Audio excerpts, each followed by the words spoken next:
First off, I do just want to say this is not a personal attack against Lindsay. I mean no ill will towards her. It's not an attack coming from intolerance. I support Lindsay's right to have an opinion that differs from mine. I support Lindsay's right to not support the LGBT community. I support her right to free speech. I do not support the right to have consequence-free speech when you represent an entity that's bigger than yourself. Lindsay has made some questionable comments in regards to gay rights and the LGBT community as a whole, and basically just that they shouldn't have, some basic human rights. To see someone say that they were so happy that it passed, one, hurt me, but then when I got to thinking about it, I realized this is a representative for our campus and for our students, and she's saying she's happy that some of those students don't have the same basic rights as she does. I do believe that our representatives should accurately represent our public affairs mission, our saying follow your passion, find your place, and the students that go to school here.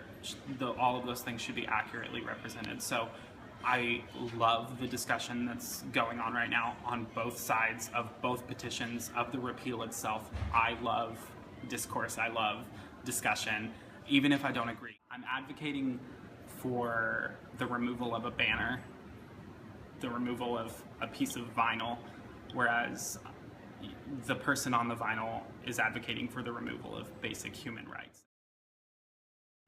So people were tweeting at me with the petition, and I saw it on Facebook immediately following all of the conversation on Twitter following the SOGI repeal.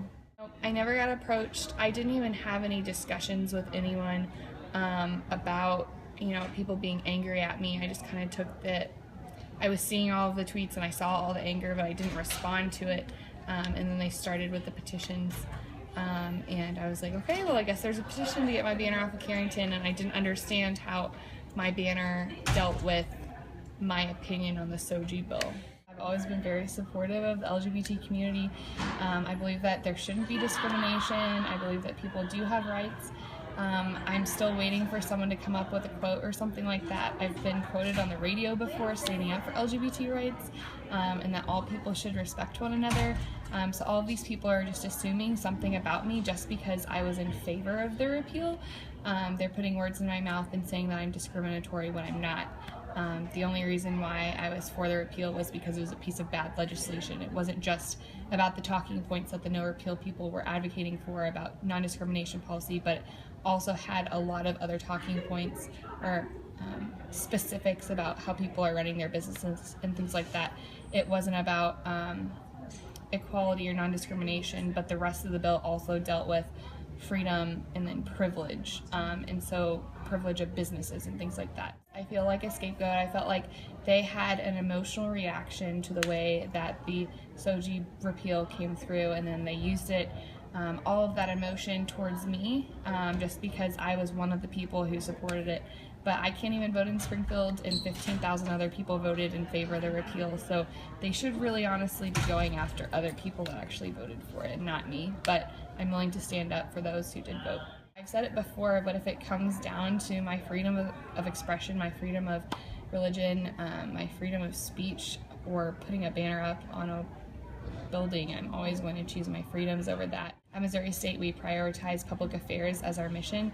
Public affairs encompasses all ideas and all belief systems and everything like that. So even if I would have been for the repeal or against the repeal, it shouldn't matter. I'm still a student leader on campus, and that's why they put my banner up. And they didn't put my banner up on Carrington just because I have specific beliefs. People on all the banners all over campus have different beliefs and are very diverse. So just because I have my banner up on some building doesn't mean that they endorse my ideas. It means that I'm a leader and that they promote public affairs and a diversity of ideas and a diversity of people.